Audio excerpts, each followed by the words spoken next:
Anyway sir, अब sir चलते हैं आगे। और आजकल खासकर आजकल मैक्रो इकोनॉमिक इवेंट्स पे बहुत ज़्यादा चर्चा होती है, चाहे फिर वो इन्फ्लेशन हो, फिर वो जीडीपी हो, फिर वो अभी रेट्स जो घट रहे हैं बढ़ रहे हैं बैंक की तरफ से घट रहे बढ़ रहे हैं, उनके ऊपर बहुत ज़्यादा चर्चा होती है। तो क्या एक रिटेल इन्वेस्टर्स को इन इवेंट्स पे ध्यान रखना चाहिए, या दूसरी तरह से पूछूं तो क्या एक रिटेल इन्वेस्टर एक्चुअली में इवेंट्स को ध्यान रख सकता है या नहीं? देखिए साहब, अगर आपके पास दो तरीके हैं। चाहे तो आप किसी फंड को दे दें जो आपके लिए मैनेज कर रहे हो, प्रोफेशन फंड मैनेजर्स होते हैं जो पैसे लेके करते हैं। अगर वो इन दैट केस आपको सिर्फ डिसीजन लेने हैं कि पैसे कितने और कब डालने हैं। लेकिन अगर आपने ये निर्णय लिया होगा कि नहीं मुझे ही करना है, तब आपके पास कोई चॉइस नहीं है आपको बिना इन सब चीजों को समझे। आपको फिर ये टाइम, एफर्ट, एनर्जी इन्वेस्ट करना पड़ेगा बाजार के, आर्थिक अर्थव्यवस्था की, ग्लोबल मैक्रो की, साइकिल्स की, यूएस की न्यूज की, चाइना की। आपको ये करना पड़ेगा। एंड अगर वो करना है, फिर आप ये पार्ट टाइम नहीं कर सकते। फिर आप धीरे धीरे एक फुल टाइम इन्वेस्टर के रोल में आप आ रहे हैं, और वो एक डिफिकल्ट रोल है। उसमें constant learning, constant thinking, constant debate की जरूरत है। और अगर आप इन्वेस्ट करने को तैयार हैं, अपना time, effort and with the right guidance, then ये बहुत बढ़िया प्रोफेशन है। But otherwise as a small investor, you are better off giving it to a professional fund manager than trying to do it yourself. Right. इसमें मैं एक आपसे एक और भी बात पूछना चाहूँगा कि क्या जैसे आपने बताया कि अगर आपका समय नहीं है, आप फुल टाइम नहीं आ सकते, तो हम जरूरी है पीएमएस रूट से जाएं या म्यूचुअल फंड रूट से भी जा सकता है हमारा एक आम निवेशक? तो पीएमएस रूट थोड़े एचएनआई टाइप के लोगों के लिए है, 50 लाख मिनिमम सेबी ने मैंडेट किया हुआ है। म्यूचुअल फंड बिल्कुल ही स्मॉल इन्वेस्टर्स के लिए है, जहां पर कि वो लोग को आप कुछ ₹1000 से भी कर सकते हैं। ये आपको अपने हिसाब से देखना है कि आपके पॉकेट को क्या सूट करता है। तो आपके पास गाड़ियां, आप मारुति भी खरीद सकते हो, मर्सिडीज भी खरीद सकते हो, बेंटली भी खरीद सकते हो। आप अपने पॉकेट के हिसाब से देखें, मोटा मोटा सारी चीजें आपको सेम ही मकसद की तरफ लेके जाएंगी, लेकिन उसके तरीके थोड़े अलग है, बात थोड़े अलग है, but depends on your capacity. Right.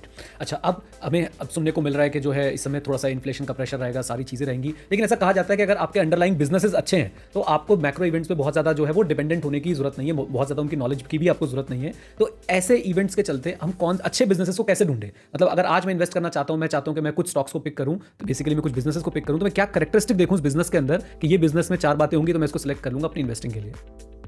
देखिए, पहली बात है, जो इन्फ्लेशन एक ऐसी चीज है, रॉ मटेरियल प्रेशर एक ऐसी चीज है कि कोई इससे इम्यून नहीं रह सकता। तो इस तरह की कंपनियां बहुत कम मिलेंगी जहां पर कि वो परमानेंटली अपने प्राइस पास ऑन कर सकती हो to the end customer. Almost impossible है। आपको यही देखना है कि जिनमें कम से कम क्षति के साथ वो पास ऑन कर सके। और ये इस तरह की कंपनियों के साथ कैसा होता है कि वो फिर कंपटीशन बहुत कम होता है उनमें। आप मोनोपोली टाइप के बिजनेस हो, आप ही हो इस बिजनेस में। अब अगर रिलायंस जैसे लें तो वो पूरी जो Petrochem, plastics and downstream products की वो एक ही कंपनी है इंडिया में, उसके आसपास भी कोई नहीं है, कोई नहीं है। कई प्रोडक्ट्स ऐसे हैं साहब जो सिर्फ रिलायंस ही बनाता है, आप इंपोर्ट भी नहीं कर सकते। और आप फिर उसको इंपोर्ट करना चाहे तो इंपोर्ट ड्यूटी इतनी पनिशिंग है कि वायबल नहीं है। तो रिलायंस के पास कुछ ऐसी बिजनेसेस हैं, प्रोडक्ट्स हैं जहां पर कि आपके पास परमानेंट प्राइसिंग पावर है। हाँ, ये जरूर है कि आप परमानेंटली इंक्रीज भी नहीं कर सकते, बिकॉज बायर को आप फोर्स तो नहीं कर सकते खरीदने के लिए। वो कहेगा भैया फिर मैं अगर 10 यूनिट लेता था तो मैं आज 8 लूंगा, 8 की बजाय 6 लूंगा। वो एक प्रॉब्लम है। तो इस सिचुएशन में आपको वैसी कंपनियां देखनी है जिनके पास मोनोपोली टाइप बिजनेसेस हो, वही आपकी बेस्ट ऑप्शन रहेंगी इस तरह के सिचुएशन में। तो स्टैगर्ड फॉर्म में चलना चाहिए, ऑल इन नहीं जाना चाहिए? स्टैगर्ड फॉर्म ठीक रहता है, उससे ऑल इन करने वाली कोई चीज ही नहीं है मार्केट में। ना आप ऑल इन करना चाहिए एंट्री में, ना ऑल इन करो एग्जिट में। राइट। तो एक बात मुझे और भी आपसे जाननी है, क्योंकि आप तो इतने सालों से मार्केट में हैं, हम सबको पता है, हम ऑलमोस्ट एवरीवन नोज कि भाई जब मार्केट गिर रही हो तो खरीदना चाहिए, बेचना नहीं चाहिए, बट फिर भी धड़ाधड़ जो है मार्केट में पैनिक सेलिंग होती है। ऐसा क्यों करते हैं लोग बाग? आपको इसके पीछे की साइकोलॉजी क्या लगती है? ऐसी कोई बात नहीं है कि पैनिक सेलिंग नहीं करनी चाहिए, करनी भी चाहिए। ऐसी ये बिल्कुल गलत धारणा है। मार्केट जब घटे तो जो शेयर जो गलत लिए हुए हैं उनसे आपको एग्जिट करना ही चाहिए, बेशक वो 40-50% घट क्यों ना गए हो। क्योंकि वो जंक थे। तेजी में जंक को भी सोना समझा जाता है, बट रियलिटी था कि वो पीतल था, और आपको उससे निकलना ही पड़ेगा। उसको पैनिक बोलो, नॉन पैनिक बोलो, जो मर्जी नाम दे दो, लेकिन ये सही है कि जब tide is going out, then you have to abandon that sinking boat and get out and run for safety.